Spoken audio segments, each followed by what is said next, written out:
homeworks, the midterm and the final. So, what are the homeworks? Well, every week, except this week because we only have one class and we don't really have time to cover much, there will be homeworks on Blackboard. Who has never used Blackboard? Everybody's used Blackboard. Good. So you will know that it sucks, but at least you know how to use it. Yeah, every week I will post a homework that will be out of 40 points on the material that we have covered that week. And you have, from the time that I post it until the deadline, which is the following Tuesday at 10 p.m. I will usually post it either on Thursday or Friday of the week, and then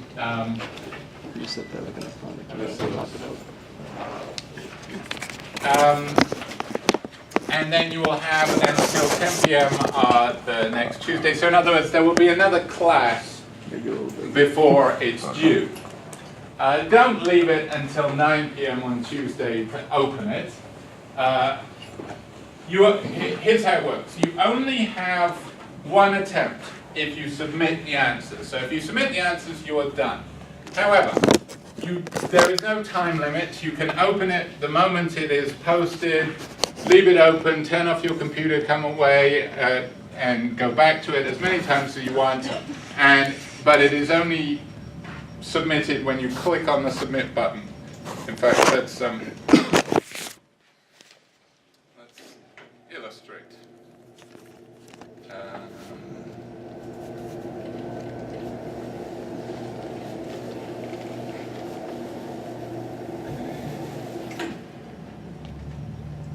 There we go. All right, yes, so Blackboard, this is not the Blackboard for your class because there's been a problem with that and it isn't properly set up yet. This is the Blackboard for when I taught this last, so this is for 2013. But it will look something like this. You will have these buttons, and the important button is homework. So you click on homeworks, and you will only see one homework. I can see all of them because I'm the guy who sets them up. But you will see an example of a homework, and you will click on it like this, and it will give you instructions. And then you click continue, and then you'll get a set of questions, usually multiple choice, not always, but that's common. And you just click an answer and click save answer, or you can just go through and click all the answers if you're feeling confident. But the important button is save and submit. You can save all answers, which means that you can then turn off your computer and come back and it will have saved your work. And if you do not save and submit, it will automatically submit it anyway at the deadline. So you can do, you can do one question, go away, have a meal, watch a few Simpsons episodes, come back, and it'll all be there. But this is the final button. When you press this button, you are done. You can't do it again. It will immediately tell you your grade, at least in the early quizzes. In the later quizzes, there'll be stuff that I have to grade myself, so it won't tell you your grade immediately. But it won't tell you what questions you got right and what questions you got wrong until after the deadline. After the deadline, it will then tell you what questions you got wrong and what are the right answers. Obviously, it doesn't tell you that before the deadline because you could tell somebody else. So that's what the homeworks are like. So I would recommend looking at it as soon as it's posted, because it doesn't matter. It's not going to, no time starts, no clock starts ticking or anything. Nothing will affect it. So don't just leave it until the last minute to even look at it. Look at it, and then you will know if you understand the questions. If there's some questions where you have no idea what they're asking, well, there's another class you can ask me, or you can email me, or you can ask Eric, and we can, tell you what you should be doing. Okay, so that's the homeworks. There's one of those every week. I count the best 10. So that means if you miss one entirely, it won't affect your grade, so long as you do at least 10. There's going to be more than 10, and if you do 10, I will count those 10. If you do all of them, then I count the best ones. So you can screw up a couple of weeks, you can miss a couple of weeks, and nothing bad will happen to you. But for this reason, I don't allow makeups or extra credit. I don't even know what the words extra credit means, so don't try and explain it to me. Don't ask me about those things. This is the nearest you're going to get, that you can screw up a couple of quizzes and it won't affect your grade. All right, so each of those 10 is worth 4% of your final grade. Added up, that's 40%. The remaining 60% is the exams, the midterm and the final.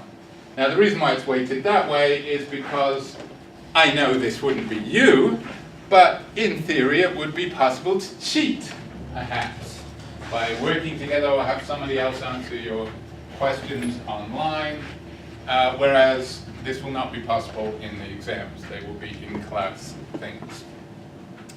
But even if you are desperate and you're doing badly on the homeworks, I advise against cheating because unless you have struggled with the material and have at least some idea of how it is, you're going to fail the exams anyway, and you can't pass the class if you fail the exams. All right. So midterm and final, they'll be. I'll give you a sheet of paper, and I'll give you the quiz, and you answer on the exam. That's what the exams will look like. There'll also be a Scantron component. Does anyone not know what a Scantron is? They're becoming more and more outdated pieces of technology, but you're probably still familiar with them. You can get free Scantrons from the library and from the Office of Student Life, or you can buy a pack of them for like 25 cents from the bookstore. All right, so that's going to be what makes up your grade. No papers. That's one of the great things about this class. Humanities credit, no papers. Wonderful. Now I should say a little bit about what logic is. And I always find that that's not especially helpful. It's a bit like explaining what math is. Logic and math have a lot in common. Now, if you're a bit of a math phobe, don't run screaming from the room at that comparison, because there are differences too, and some people who are not great at math excel at logic. But in general, they're similar in this respect. No papers, and also that the best way to become good at logic is to do lots of examples. Logic, like math, is kind of a skill that you acquire by doing in practice. And for that reason, it doesn't help that much to tell you what logic is, because it's not going to make all that much sense to you because you haven't done it yet. I mean, one thing I always do is I show you this page from the book, from the textbook. This is page 446. What the hell is that? You have no idea. Well, you will, but if you make it to the end of the class, as I hope the vast majority of you will. I mean, what are all these symbols here? What's this backwards E business? What's this business? What are these letters, EI, UI? What the hell do they mean? You have no clue. But as I said, when you get to the end of the class, this will make sense. This is an example of a proof in predicate logic, which is what you will be able to do by the time the final rolls around. Now, the other way in which math and logic are similar is that although there are some areas that we will cover that are kind of self-contained, so that if you miss that week, you just won't be able to do that section, but you'll be able to do everything else. Certainly by the time we reach the midterm, it's all building on what came before. Which means that if you miss one part, you're screwed, right? Because you won't, if you come back the next week and you don't understand the stuff that went before, you won't understand the stuff we're doing now, because it builds on it. So try not to skip classes. You can skip classes if you read the textbook and it comes easily to you. I have had, not many, but I have had people who stopped showing up and they all did the best. I only saw them when they came in and sat down and did the exams, and they did great. Clearly they were logical geniuses. If this is not you, then I think you will benefit from being in class and doing exercises and being able to ask questions. So I advise you to come to class. I don't keep roll. I have to remember to take roll today just to see if I know who you are. I will do this though. I will have a seating chart. So next class, next Monday, I will set up a seating chart so that the chair that you are sitting in that day will be your chair for the rest of the semester. So if you hate the chair you're sitting in now, make sure you come early and find a chair that you like. The reason I do this is, first of all, it helps me to learn who you are, and second, later on in the class when we're doing proofs, it's just a lot quicker if I can just put them in stacks because I know who everyone is in the row and I can just hand them back quickly. So I will know if you're missing, but your grade won't be affected by that. I don't keep roll, I don't make attendance part of the grade. I just think that you probably won't do as well if you don't come to class.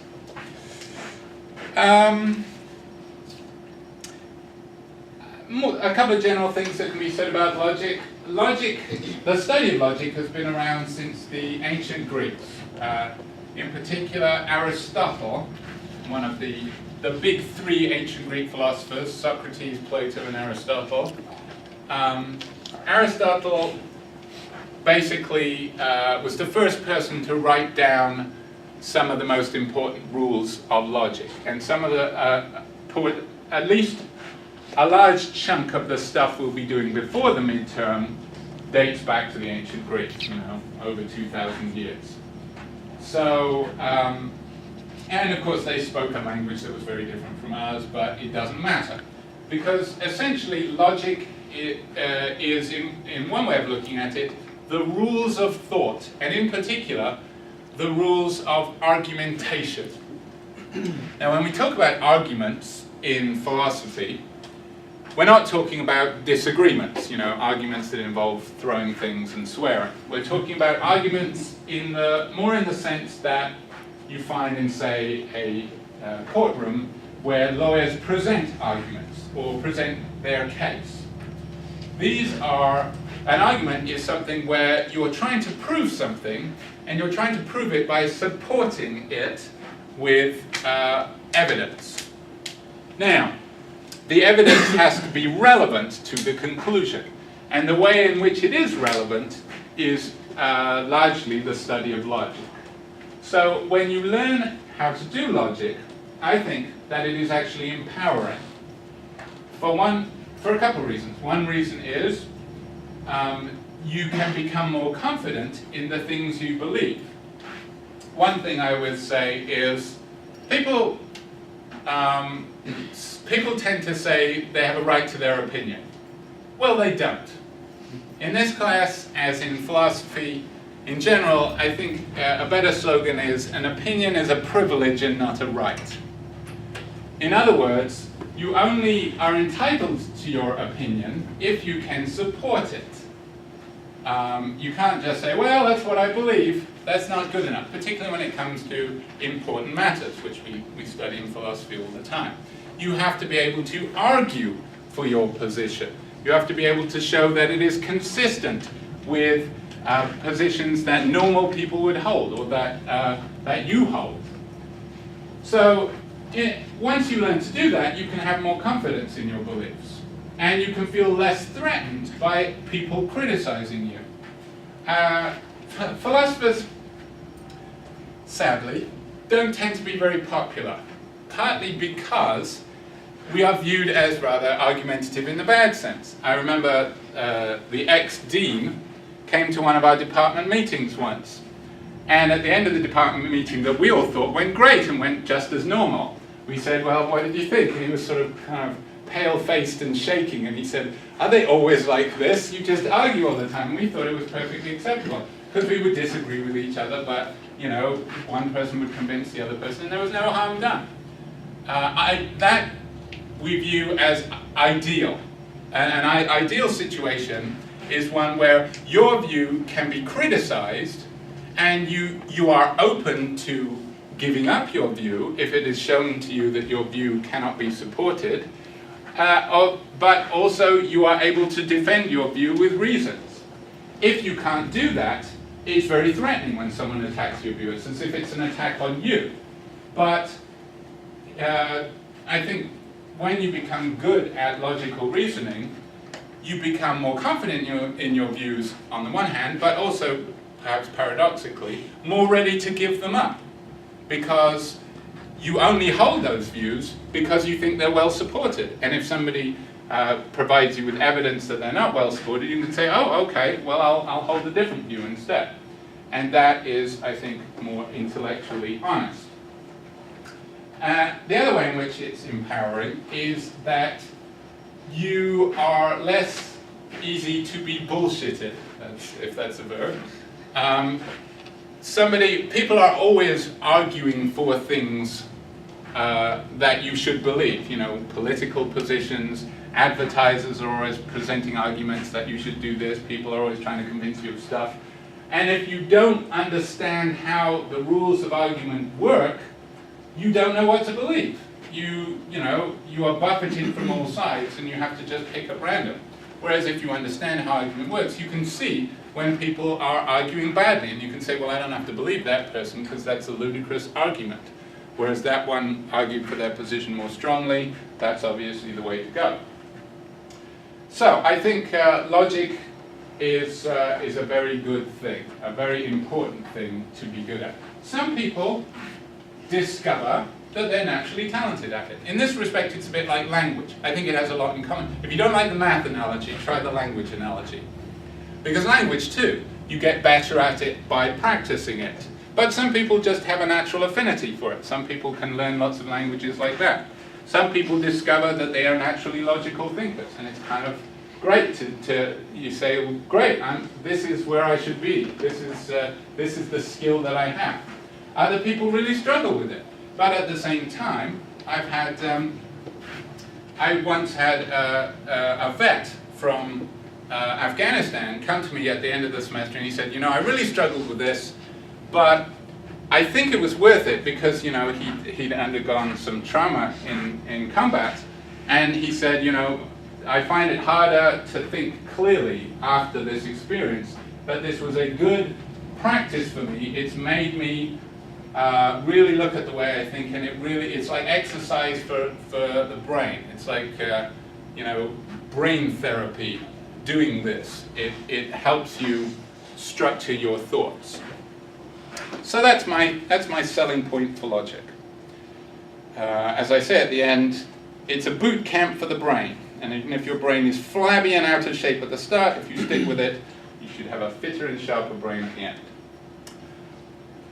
The text is this. If you do not, who does not yet have the text? A mark of shame. Go to the bookstore and get it. It should be cheap because this is not the most recent edition. I thought about, I've been saying for years that they need a new edition, and they finally got a new edition, and they charge a fortune for it. So I couldn't, in all honesty, require it because it was just ridiculously expensive. So this should be available fairly cheap. If you don't get it at the bookstore, get it, you know, from cheaptextbooks.com or whatever. You can rent it from the bookstore, can't you now? You can, it's just amazing. Even if you're still waiting for yours to arrive, or you are mugged and you have no money and can't afford a textbook, good news. Well, you know, after the mugging. It's, when I finally set this up right, there should be a button that says textbook. Yes, leave this page. And it will include scans of the chapters we're using in this course. They're not necessarily particularly good scans, and they don't have the answers in the back, which are useful to check your work, to see how well you're doing. So I wouldn't suggest that this is a replacement for owning the textbook. Don't think, cha-ching, I've just saved plenty of money by doing this, because I will require you to bring it to class, and if you print this sucker out, you know, you'll probably spend as much in toner cartridge as you would in buying the textbook. But it is there if you're waiting for your textbook to arrive or something like that. Or it will be there when I've fixed Blackboard. Oh, one more thing, handouts. These are a bunch of things that I've done over the years that supplement the material in the textbook when it is tricky or when I want to summarize it neatly. The first one of these is diagramming arguments, which we'll get to, if not next class, then the one after that, and then right all the way up to symbolizing with overlapping quantifiers, which is very colorful. And it ends up with stuff that looks like this, which again, you don't understand yet, but it will become clear when we get there. So you won't need that handout for a while. But I don't want to be welcome to Chrome. Oh, this is interesting. Logic Tutor. This is something that looks like a, you know, a MySpace page or something, because it dates back to the 90s probably, but it still works fine. And it is set up by the publishers of the textbook, and it mimics the structure of the textbook entirely. So, for example, we're working on classification today. That's the name of chapter 2, and these are the sections of chapter 2. So each of these you click on here, and it gives you a little tutorial. So you can see whether or not you understood the reading. Something that represents classes, things that have to be grouped together, is called a concept. Correct. Phew. Wouldn't have I've looked bad if I got that wrong. I'm not going to risk any more questions just in case. But anyway, you can go through. It's not for any score or anything. It just tells you whether or not you understood it. So that'll be available online as well. Any questions so far? Okay, well, I am going to take roll. Sadly, this printed out, and with my fading eyesight, I can barely read the lettering. So the point of me taking roll is not really to keep tabs on you. It's to learn how to pronounce your name, because I come from a land where there are just 3 names, Smith, Brown, and Jones, and everybody's got a name from the Bible. And we're not good at pronouncing the many diverse names that you have over here. So please tell me how to pronounce your name, or it'll list your first name, and if you're not known by your first name, you want to be known as MC Awesome or something, please let me know that too. So, you know, if you're known by an abbreviation, let me know. Joshua Beebe. BB. See? Bad start. Christopher Birchfield. Chris. Okay, good. Jonathan Bold. Here, I prefer Jacob, though. Jacob, okay, just to be difficult. All right. One of those, okay. Michael Christner. Michael or Mike? Mike's fine. Mike, okay. Zachary Clore. Zach.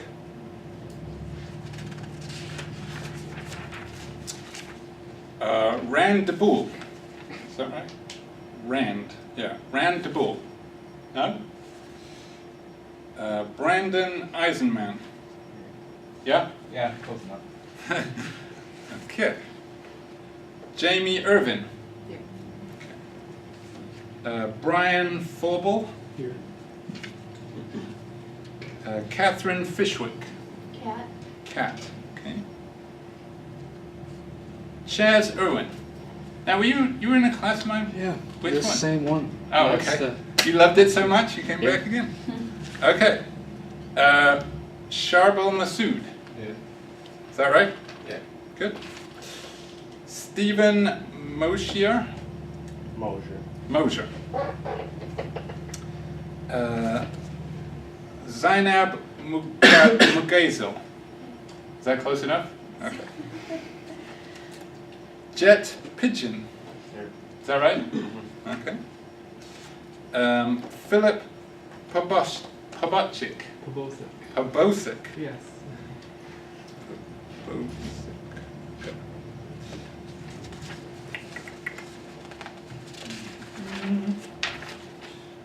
Eric Roebuck. Yeah. Brandy Sanders. Ethan Scott. Donald Seymour. Okay. Kyle Sheffer. Is that right? Yeah. Your hair's grown. Yeah, I've got little photos of you here. And some of them you've changed drastically. Sometimes for the better, sometimes for the worse. But I don't comment. Nicholas Skalecki. Here. Now, what class of mine have you taken before? I've taken the same class the first 2 semesters ago. Okay, so you just came back because you loved it. Right. See, repeat business. Karen Snusky, is that right? Yes, it's perfect. All right. How often does that happen? Destiny Walker, is that right? Samantha Waitman. Watman. Waterman. Okay, I missed an R there. Okay. Jordan Williams. Okay. Kenneth Russell. Ken is fine. Ken. Okay. And Hunter Wirtz. Yeah? Anyone whose name I did not call? Okay, that just means you haven't entered the system yet. If you need me to sign you in, then bring up a sheet. Otherwise, your name will show up in a couple of days. All right. Probably I'll forget all of this in a couple of days, and you'll have to remind me. But still, at least I've tried. Now, that's pretty much. Oh yeah. When you flip. Oh, before we finish with this, classroom etiquette. All electronics are banned. In the course of teaching this class, which I've been doing for more years than I care to remember, it has become increasingly common for people to be distracted by their phones or their laptops or their tablets or some combination of the three. And often I think that today's youth, of which you are examples, don't know that this is happening. It's like scratching. It's something you do without even thinking about it. You know, your phone buzzes and you have to look at it. But I think this is a class where you've got to force yourself to pay attention. You can't really coast. Because if you miss something important, it's going to undermine everything else. So I am going to say that all electronics are banned. Another reason for doing this is, as I've caught people cheating on tests by looking at their phones. So you're not allowed to use your phone in this. If you have, a relative who might lapse into a diabetic coma at some point, then fine, you can keep your phone on in your pocket. But other than that, please turn your phone off and remain phone-free for an hour and a quarter. Also laptop-free. I don't see anyone with a laptop, but sometimes people claim they can only take notes on their laptop. Well, too bad. You learn how to use this technology in this class. That's another thing. Please do take notes. It is a lost art. That's another thing I've observed over the years I've been teaching. Fewer and fewer people take notes. And it is a valuable thing. They've done studies where you are more likely to remember something if you write it down. The very act of moving your hand in a writing motion causes wrinkles to form in your brain that otherwise would not form. You may think that it's, my pearls of wisdom are such obvious pearls that they will lodge in your brain automatically, but sadly this is not true. And you need to take notes because this is important stuff. And also you'll need a pen and paper because we're going to be doing exercises, a lot of which require that. So make sure you've got those. So don't look at your phone, don't look at your laptop or any of that stuff. Welcome to the 19th century. Oh, and one absolutely vital, important rule, no knuckle cracking. I hate that. If you do this, you fail the class instantly. That is gross. All right. Over the page, we have a schedule of readings. These are readings I want you to have done before the class starts. So, you're already behind, because you should have read pages 11 to 16 for this class, and you didn't, did you? But I'll let you off, because you didn't have the syllabus. However, for next time, for Monday, September 8th, I want you to have read at least as far as page 44 in the textbook. The reason why I want you to read ahead is so that if there's a part of the textbook that's not as clear as you'd like it to be, or you tried you don't have to do the quizzes because we'll do the important ones in class, but if you do, try one just to see if you understand it and you didn't get it right, well, you can ask a question about that in class. So you are better prepared. Now, if you look at the breakdown of readings, you'll see that by the midterm, we've gone as far as chapter 10. But then after the midterm, we just do chapters 12, 13, and 14. So moving a lot slower. And you know, some of the time, if you look on, for example, week 12, Monday, you have to read one page. That's not too stressful. Why the difference? Well, the answer is because the early stuff is pretty easy. There's a lot of it, though. The difference between the midterm and the final is the midterm, you're forced to remember a lot of stuff. If you remember the stuff, it's fairly straightforward. But there's just, you know, a lot of it to remember. Whereas for the final, you don't have to remember as much, but it's harder stuff. You're actually doing things like proofs, like one of the ones I showed you, and that requires more intellectual effort, which is why we move much more slowly through those chapters. So if you like, the midterm is kind of broad but shallow, whereas the final is more narrow but deep, if that makes any sense. That is the way the class breaks down. So hang on to this syllabus. Keep a copy tucked in your textbook or whatever, because you need to refer to the schedule of readings. Any questions at this juncture? Okay, well then, let's get started. I want to cover a little bit to begin with. Not much, but a little.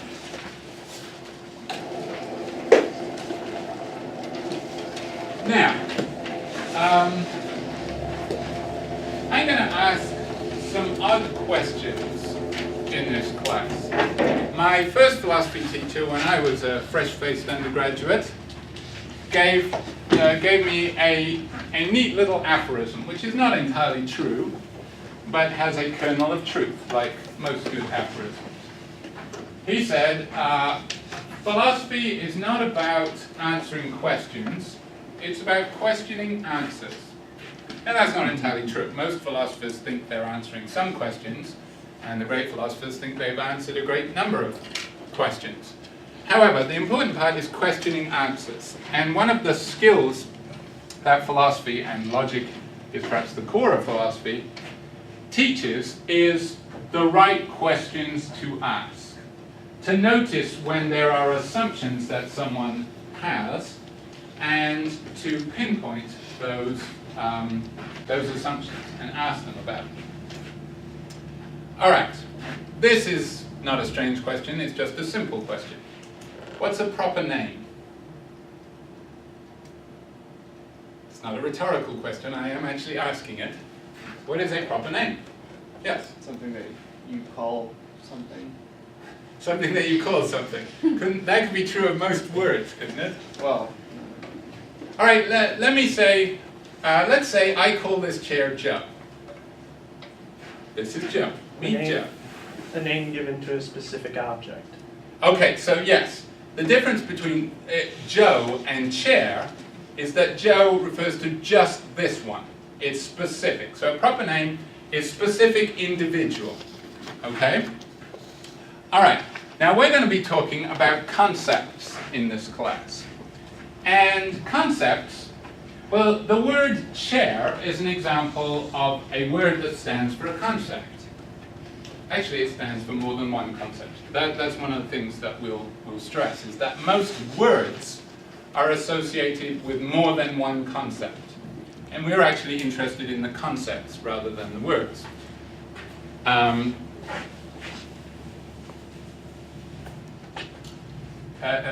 Yeah,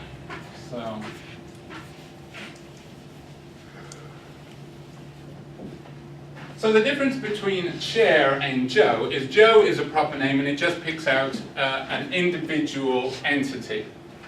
Now, if all that our words were proper names, then communication would be very limited. Because the only way that you could know what I meant is if we were both in the same room with the thing that I gave a name for. The only way that you know what a proper name refers to is if you've been exposed to that thing, like, or if you met that person. Whereas concepts are not like that. I can talk about things that you've never encountered. And I can talk about things that don't exist. I can invent things and explain them to you using concepts.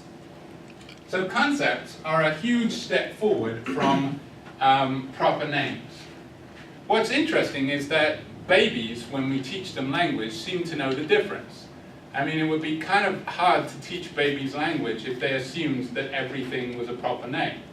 You know, so chair, and then if you're in another room, you say, go sit in the chair, and the baby has to come all the way back to this room and sit in this particular chair, because that's what chair is, it's that one thing.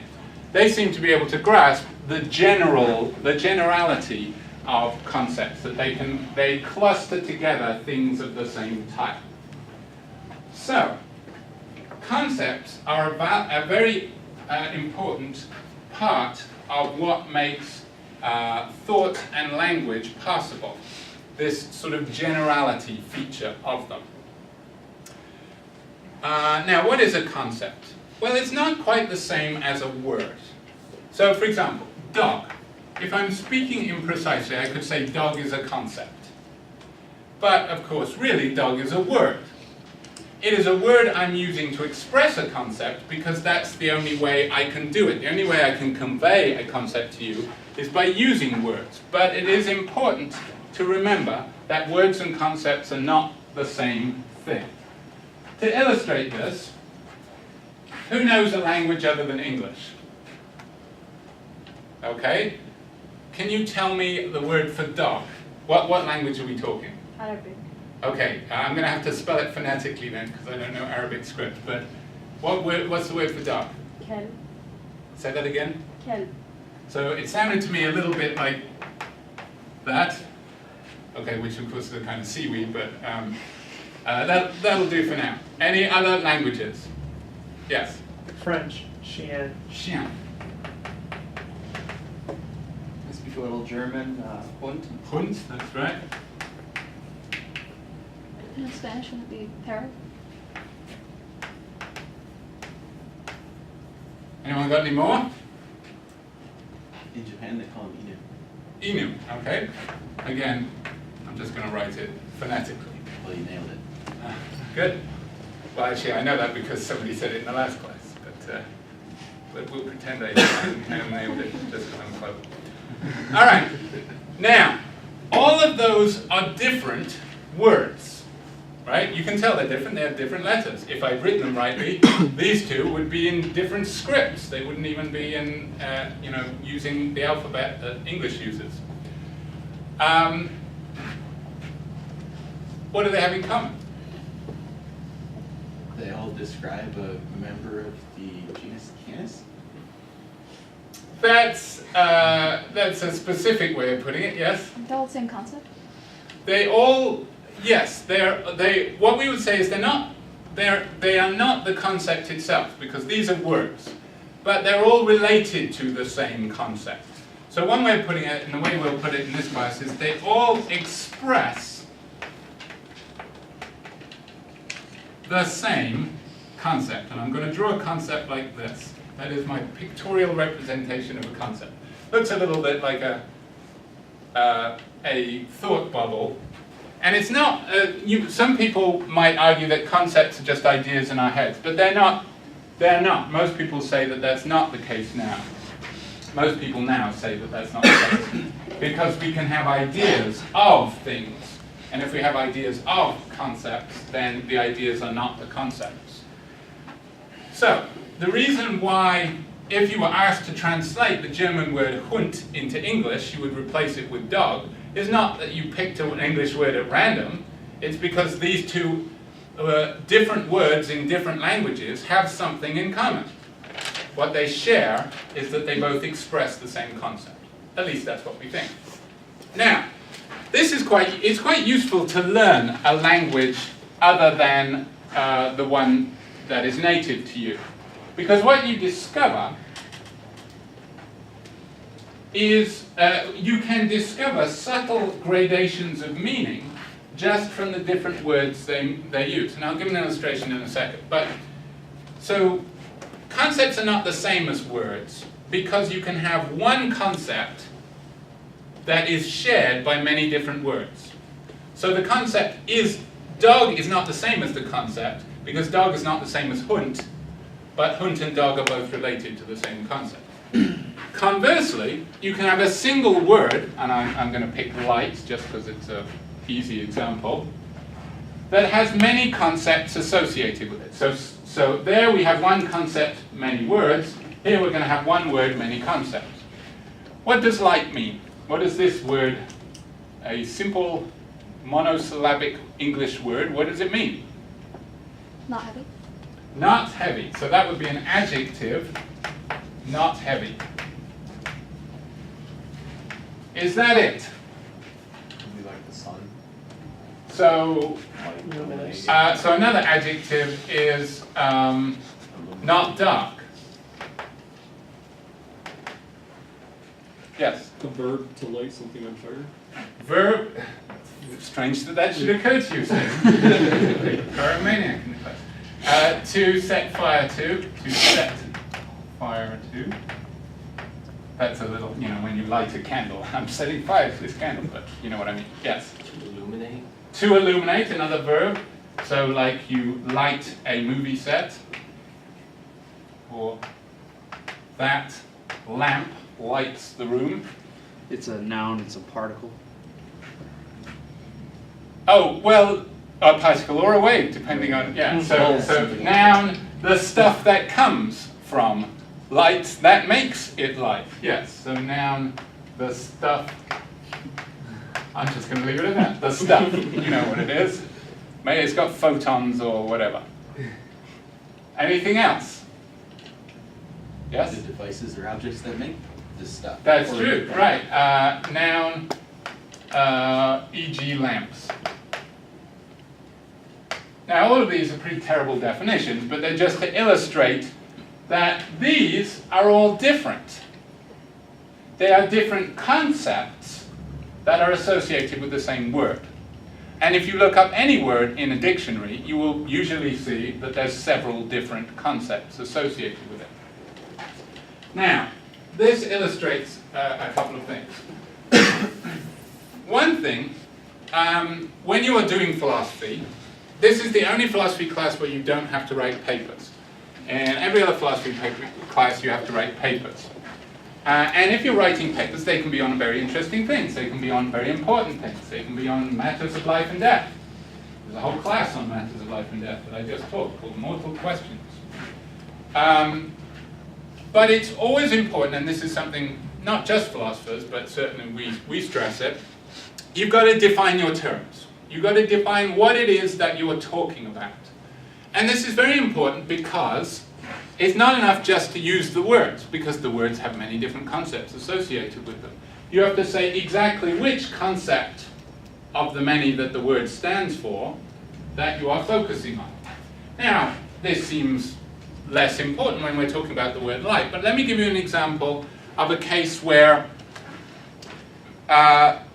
using one word with several different concepts can disguise a faulty argument. This is called equivocation, when you use the same word, but you use it in different senses in different parts of the argument.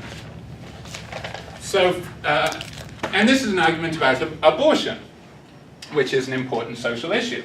And it's an argument that purports to show that abortion is murder. Now, you might believe this. This might even be true.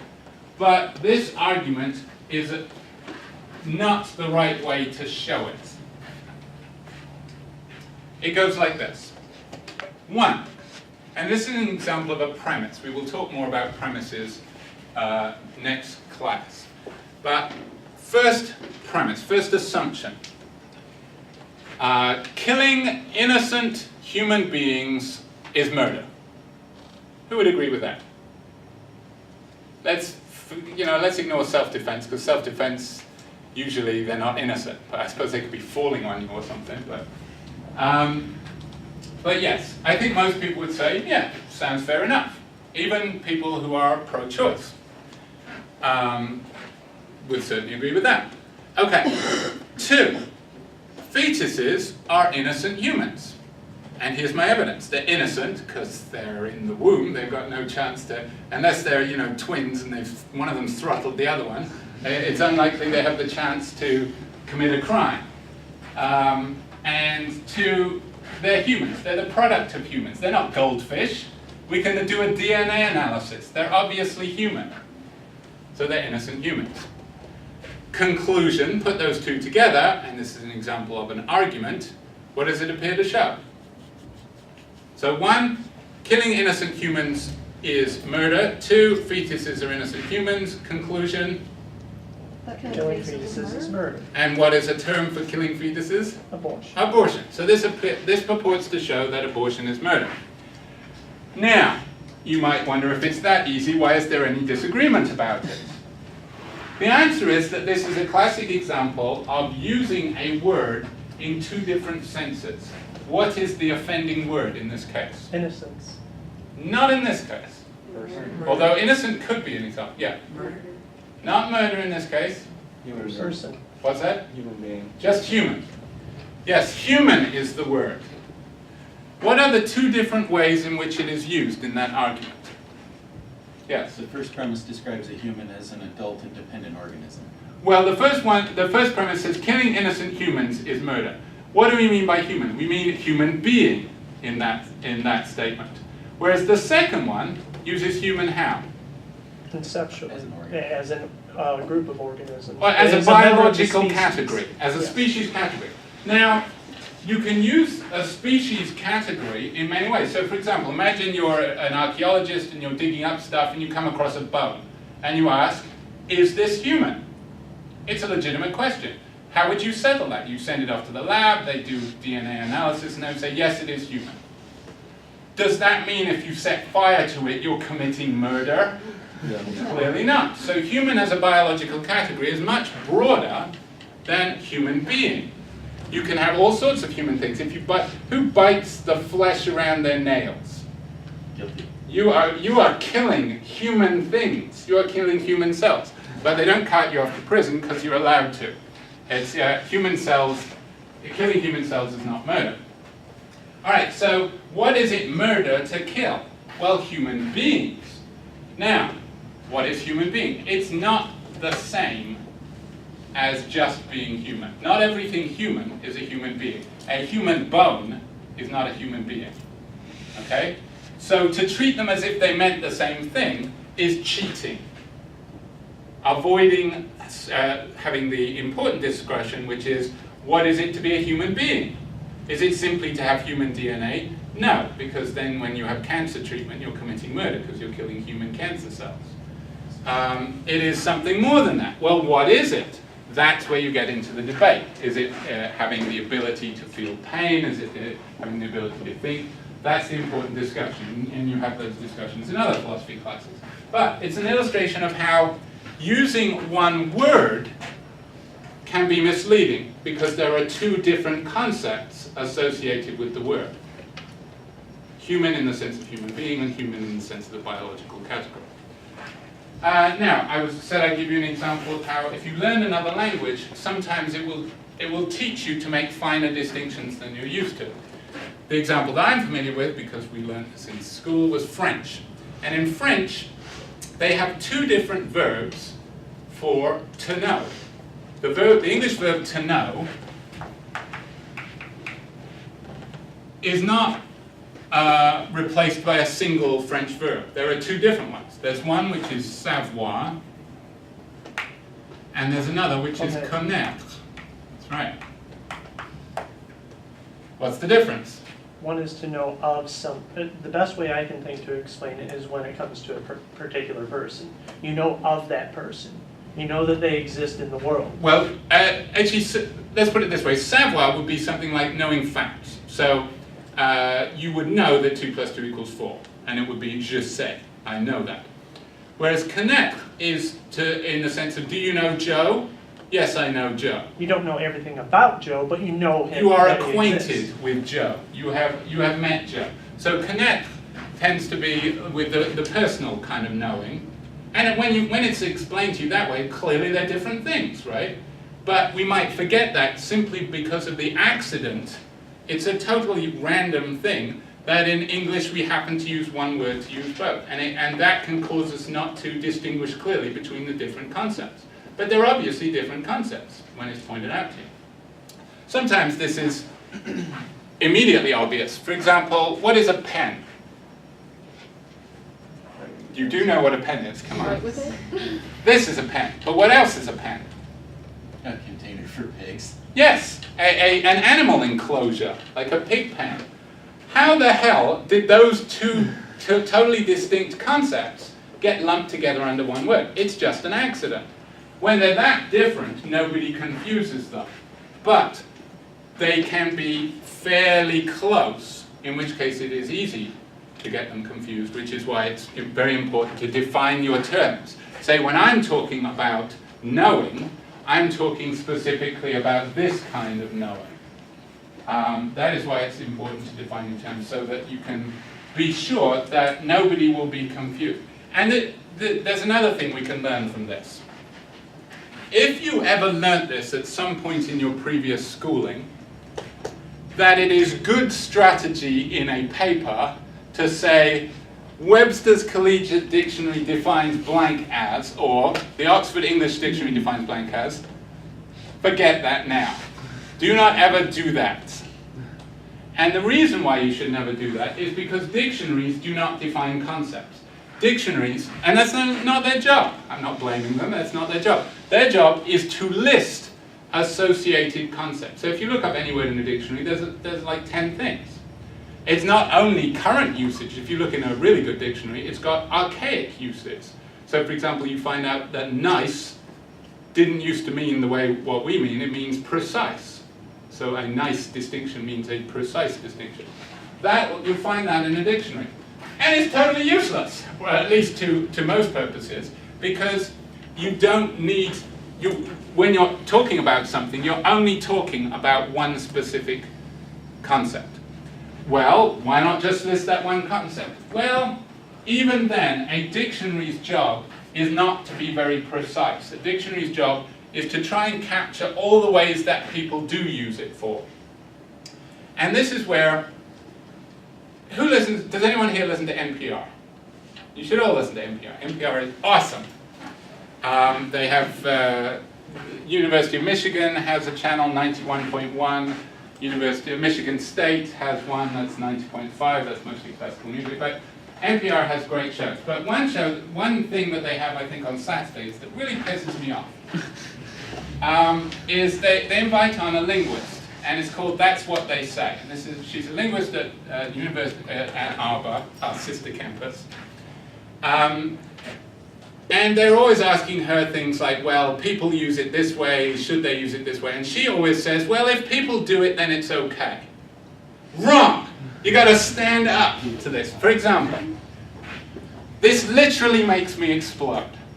What's wrong with what I just said? You're not actually exploding. If I literally exploded, you would be scraping me off the walls, and you're not, so.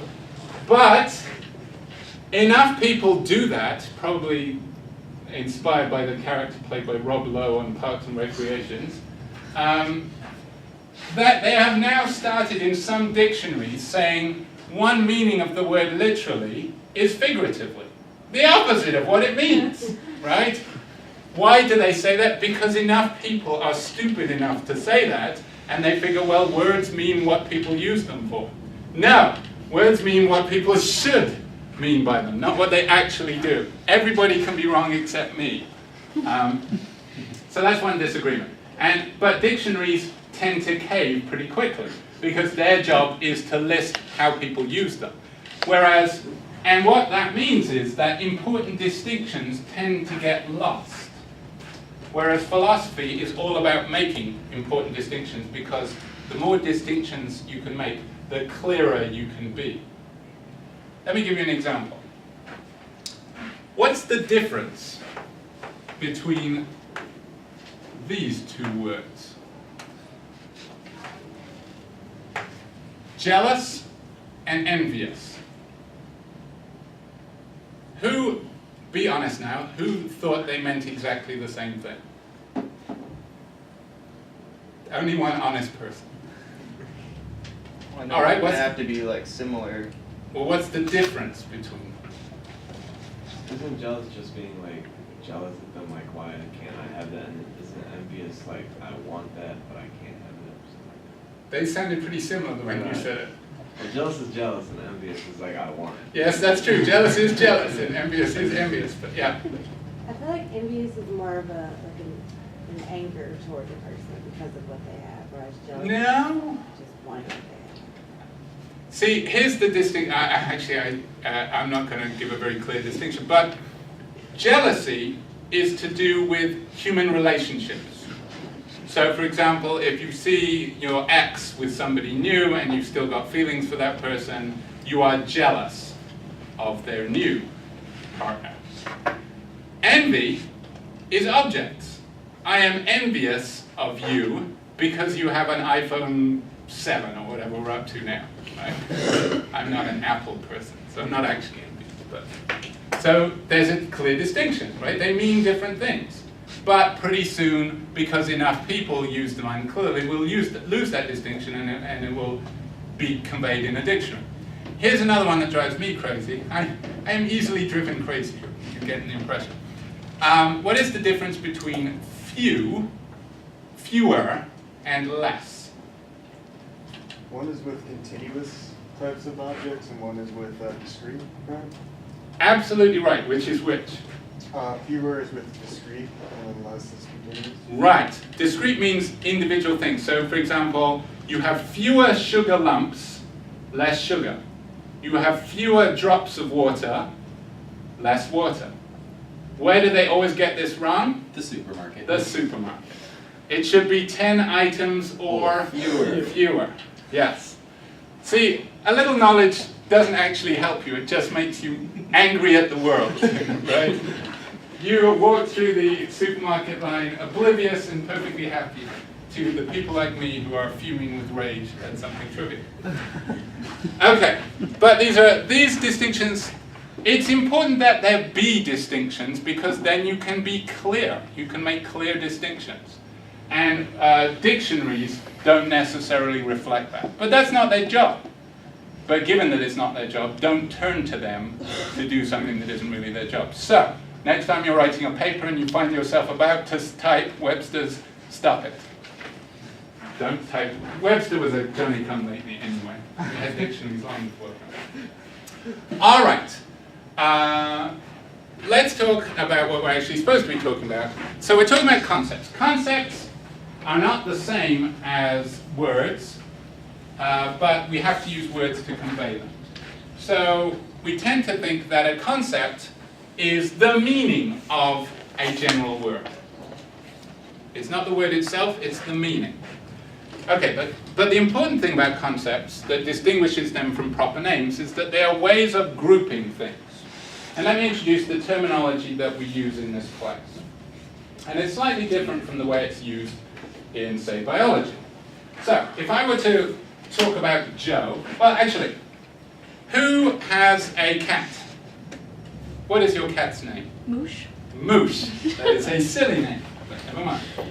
Okay, so Moosh, this is Moosh. Moosh is a referent because it's a specific individual cat. There is only one Moosh. Now, what kind of thing is moosh? Moosh is a cat. So we're going to say cat, in this case, is species. Now, we're not using it in the biological sense, because, for example, Joe's species is chair. All right? Species is used more broadly in this class. It's not used in the strictly biological sense. It's sort of the next level up of generality or abstractness. So Joe is a concrete individual, discrete you might say, but Joe is a type of thing. What is the thing of which, Joe is a token of a particular type. What is the type of which Joe is a token or instance? Chair. So chair would be Joe's species. What is the thing of which moosh is a particular instance? It's cat. Okay, so moosh goes in the cat species. These are my props. I only have props for this one class, so don't get like, I'm not going to bring them to every class. All right, who has a dog? Dog people. You can't be a dog and a cat person. dogs and That's cats. unnatural. I like that. What's your dog's name? Abigail. Abigail. All right, so here's Abigail, and Abigail is a dog, so the species dog. Okay, so we have two different reference or concrete individuals, moosh and Abigail, and two different, in this case, species, dog and cat. Now, what do dog and cat have in common? They're animals. Or if you wanted to be a little bit more specific, what did you say? They're pets. Pets. Now, pets, they are both animals and they are pets. What's the difference between... So I could categorize them as both types of pet or both types of animal. Bless you. Which should I categorize them as? When you use pets, because animal would be a more general, even more generalistic term than pet. Because Are there cats that are not pets? Yes. there is. Yes. So, I mean, pets, we might say, is a slightly different way of looking at the world from animal. Pets is what you might call an anthropocentric way of looking at it. Because what makes something a pet? Whether or not humans keep them. So you can have cats that are pets and cats that are not. What we might say is, what is more essential to their nature? Their relationship with humans or their animal nature? I think most of us would say their animal nature, because that's independent of whether or not there are humans around. But still, how we categorize things is kind of relative. So for example, we could think of a particular kind of activity, like drinking alcohol, and some person could say, what is drinking alcohol an example of? Hobbies. Or somebody else could say, it's an example of sins, right? It depends on which way you're looking at it. But we try to come up with categories that are as neutral as possible. This isn't always possible. But let's just say, well, what's a little bit more specific than animal that isn't human-centric? Mammal. A mammal, there you go. So let's say cat and dog are both species that go together in the more broader, so genus groups together species. Okay, now, again, genus is not being used in exactly the way it's used in biology, because the way we're going to use it is we're only going to use genus and species. So let's say mammal is a genus when it's relative to cat and dog, but when it's relative to animal, it's a species. Did I count it? So it's a species when it's relative to a more abstract or more general category, but it's a genus when it is the more abstract or general category relative to more specific one. Okay? Does that make sense? You cracked your knuckles? I'm sorry, you'll have to leave. No, I'll let you off this time, but learn your lesson. I should bring a little mini guillotine for people's fingers, like in the old Pink Panther movies. All right, let's see. So what we have there is we have gradations of abstractness and concreteness. The reference are the most concrete, the genus is the most abstract. We're becoming more abstract. And moving this way, we become more concrete. Look at practice quiz. Let's see, 2.1 on page 16. This is where those of you who actually got the textbook are rewarded for your virtue.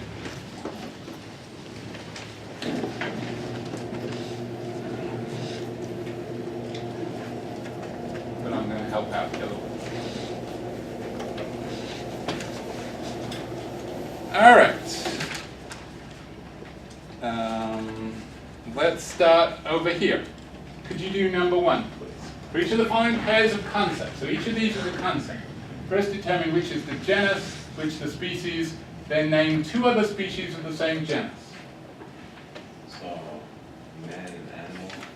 Man would be the species and animal genus. Okay, and what would be 2 other species of the same genus? So the genus is animal, what are 2 other species? I've given you them. Dog, cat. There you go. All right, number 2. The species would be coat and garment is the genus. 2 other examples would be this here boot and a shirt. There you go. Number 3. The species would be car, the genus would be vehicle. 2 other examples would probably be motorcycle Okay, and and boat. there you go. Number 4. The species is baseball, and the genus is sports. And actually, it's obviously been miscategorized. What was it? Who's the, I think it was John Crook, who was a rather fat batsman, who famously had testicular cancer and lost the testicle to cancer. And he once said, when he was mad at the umpire, "I'm going to take my ball and go home." He was a funny guy. But somebody once said to him, this woman said to him, how can you be an athlete and be so fat? And he said, "I'm not an athlete, I play baseball." Anyway, yes. 2 other species is racquetball and frisbee golf. Frisbee golf. Yeah. All right, obviously you play frisbee golf because nobody else. Okay, no, okay. I've actually seen these weird, I was out walking in a park and there was like these weird metal things with like chains, and I had to, those are frisbee golf. Yeah, the baskets. Yeah. Give it a try, man. I will. Number 5. Non-fiction book is the species, or autobiography is the species, non-fiction book is the genus. I don't know, documentary book and Documentary, no, that would be a movie. Dictionary. Yeah.